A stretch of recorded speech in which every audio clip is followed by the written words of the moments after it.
ನಮಸ್ಕಾರ. ಭಾರತದ bowling ಬಿಗಿದಾಳಿಗೆ all out ಆದ ಆಂಗ್ಲ ಪಡೆ. ಟೀಂ ಇಂಡಿಯಾಗೆ ಆಸರೆಯಾಗಿ ನಿಂತರು ಕನ್ನಡಿಗ ರಾಹುಲ್. ಎರಡನೇ ದಿನ ಮೇಲುಗೈ ಸಾಧಿಸಿತು ಭಾರತ. ಹಾಗಾದರೆ ಸುದ್ದಿಯ ಸಂಪೂರ್ಣ ಮಾಹಿತಿ ಏನು? ಅಷ್ಟಕ್ಕೂ ಇಂಡೋ ಹಾಗೂ ಇಂಗ್ಲೆಂಡ್ ನಡುವಿನ ತೃತೀಯ ಟೆಸ್ಟ್ ಪಂದ್ಯದ ದ್ವಿತೀಯ ದಿನದಾಟ ಹೇಗಿತ್ತು ಗೊತ್ತಾ? ಹೀಗೆ ಡೇ 2 ನ ಕಂಪ್ಲೀಟ್ ಹೈಲೈಟ್ಸ್ ಇವತ್ತಿನ ಈ ಒಂದು ವಿಡಿಯೋದಲ್ಲಿ ತಿಳಿಸ್ಕೊಡ್ತಾ ಹೋಗ್ತೀನಿ. ಆದ್ದರಿಂದ ದಯವಿಟ್ಟು ಈ ವಿಡಿಯೋವನ್ನ ಕೊನೆವರೆಗೂ ನೋಡಿ.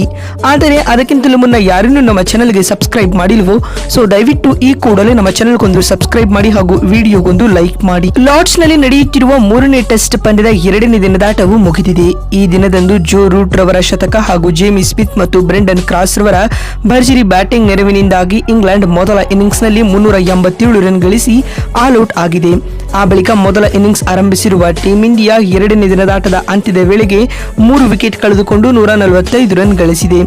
ಆಟದ ಅಂತ್ಯಕ್ಕೆ ಕೆಎಲ್ ರಾಹುಲ್ 113 ಎಸೆತಗಳಲ್ಲಿ 53 ರನ್ ಮತ್ತು ರಿಷಬ್ ಪಂತ್ 33 ಎಸೆತಗಳಲ್ಲಿ 19 ರನ್ ಬಾರಿಸಿ ಕ್ರೀಸ್ನಲ್ಲಿದ್ದಾರೆ. ಪ್ರಸ್ತುತ ಭಾರತ ಇಂಗ್ಲೆಂಡ್ಗಿಂತ 242 ರನ್ಗಳ ಹಿನ್ನಡೆಯನ್ನು ಅನುಭವಿಸುತ್ತಿದೆ. ಮೊದಲ ಇನ್ನಿಂಗ್ಸ್ನಲ್ಲಿ ಭಾರತ ತಂಡಕ್ಕೆ ಉತ್ತಮ ಆರಂಭ ಸಿಗಲಿಲ್ಲ. ಆರಂಭಿಕ ಆಟಗಾರ ಯಶಸ್ವಿ ಜೈಸ್ವಾಲ್ 8 ಎಸೆತಗಳಲ್ಲಿ 3 ಬೌಂಡರಿಗಳ ಸಹಾಯದಿಂದ 13 ರನ್ ಬಾರಿಸಿ ಜೋಫ್ರಾ ಆರ್ಚರ್ ಅವರ ಎಸೆತದಲ್ಲಿ ಹ್ಯಾರಿ ಬ್ರೂಕ್ ರವರಿಗೆ ಕ್ಯಾಚ್ ನೀಡಿ ನಿರ್ಗಮಿಸಿದರು. ಇದಾದ ನಂತರ ಕೆಎಲ್ ರಾಹುಲ್ ಮತ್ತು ಕರುಣ್ ನಾಯರ್ ಇನ್ನಿಂಗ್ಸ್ ನಿಭಾಯಿಸಿ ಎರಡನೇ ವಿಕೆಟ್ಗೆ 61 ರನ್ಗಳ ಜೊತೆಯಾಟವನ್ನ ನಡೆಸಿದರು. ಬೆನ್ ಸ್ಟೋಕ್ಸ್ ಕರುಣ್ ನಾಯರ್ ಅವರನ್ನ ಔಟ್ ಮಾಡುವ ಮೂಲಕ ಈ ಜೊತೆಯಾಟವನ್ನ ಬ್ರೇಕ್ ಮಾಡಿದರು.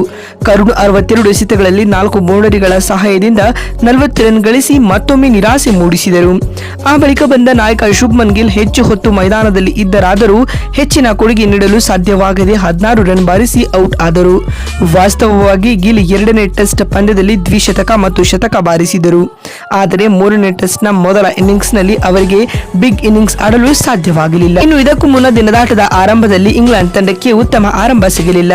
ಹೀಗಾಗಿ ಮೊದಲ ಸೆಷನ್ ನಲ್ಲಿ ಆತಿಥೇಯರು 3 ವಿಕೆಟ್ ಕಳೆದುಕೊಂಡರು. ಈ 3 ವಿಕೆಟ್ ಗಳನ್ನ ಜಸ್ಪ್ರೀತ್ ಬುಮ್ರಾ ಪಡೆದುಕೊಂಡರು. ಬುಮ್ರಾ ಕೆಲವೇ ನಿಮಿಷಗಳ ಅಂತರದಲ್ಲಿ ಬೆನ್ ಸ್ಟೋಕ್ಸ್ ರವರನ್ನ 44 ರನ್ಗಳಿಗೆ ಮತ್ತು ಜೋ ರೂಟ್ ರವರನ್ನ 104 ರನ್ಗಳಿಗೆ ಹಾಗೂ ಕ್ರಿಸ್ ಓಕ್ಸ್ ರವರನ್ನ ಡಕೌಟ್ ಮಾಡುವ ಮೂಲಕ ಪೆವಿಲಿಯನ್ಗೆ ಕಳಿಸಿದರು. ಇದಾದ ನಂತರ ಜೇಮಿ ಸ್ಮಿತ್ ಮತ್ತು ಬ್ರೆಂಡನ್ ಕ್ರಾಸ್ ಸ್ಫೋಟಕ ಜೊತೆಯಾಟವನ್ನ ಕಟ್ಟಿದರು. ಇವರಿಬ್ಬರು 8ನೇ ವಿಕೆಟ್ಗೆ 80ಕ್ಕೂ ಹೆಚ್ಚು ರನ್ಗಳ ಜೊತೆಯಾಟವನ್ನ ನಡೆಸಿದರು. ಈ ವೇಳೆ ದಾಳಿಗಿಳಿದ ಸಿರಾಜ್ 56 ಎಸೆತಗಳಲ್ಲಿ 51 ರನ್ ಬಾರಿಸಿದ ಜೇಮಿ ಸ್ಮಿತ್ ರವರನ್ನ ಬಲಿ ಪಡೆದರು. ಇದಾದ ನಂತರ ಬೂಮ್ರಾ ಜೋಫ್ರಾ ಆರ್ಚರ್ ರವರ ರೂಪದಲ್ಲಿ ಇಂಗ್ಲೆಂಡ್ ತಂಡಕ್ಕೆ 9ನೇ ಹೊಡೆತ ನೀಡಿದರು. ಆದ್ಯಾಗೂ ವೇಗಿ ಬ್ರೆಂಡನ್ ಕ್ರಾಸ್ ಭಾರತದ ವಿರುದ್ಧ ತಮ್ಮ ಮೊದಲ ಅರ್ಧಶತಕವನ್ನ ಪೂರೈಸುವಲ್ಲಿ ಯಶಸ್ವಿಯಾದರು.